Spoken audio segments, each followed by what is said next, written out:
Ce sont 30 à 50 tonnes de déchets textiles qui arrivent quotidiennement au centre de tri des Petits Riens à Anderlecht. Et ce chiffre de volume à traiter est à la hausse depuis janvier 2025 et l'obligation de collecte sélective des textiles.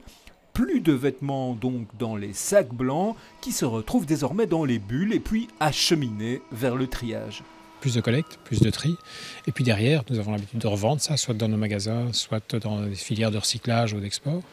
Et ces filières, toutes ces filières sont soit à l'arrêt, comme le recyclage, soit à des prix beaucoup plus bas, justement liés à cette quantité de vêtements sur le marché. Donc au plus il y a de quantité de biens sur un marché, au plus si l'offre est supérieure à la demande, forcément les prix vont chuter.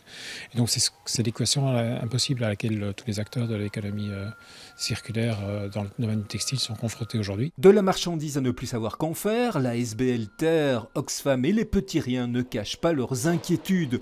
Sans une aide temporaire de la part des différentes autorités régionales, une aide chiffrée à 203 € par tonne collectée, c'est l'emploi et la viabilité des collectes qui sont mis en péril. L'année dernière, l'année était négative.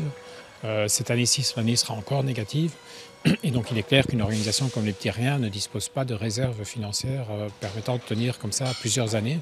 Donc il est clair que sans une aide extérieure, qu'elle vienne des pouvoirs régionaux, qu'elle vienne directement des producteurs, sans cette aide extérieure, on va devoir prendre des décisions difficiles au niveau de nos activités et de l'emploi. Il y a donc urgence en attendant la mise en place du principe de la responsabilité élargie des producteurs. En Belgique, sans doute pas avant 2027. Ce principe impose aux entreprises de financer et d'organiser la collecte, le tri et la valorisation de ces déchets sans frais pour le consommateur.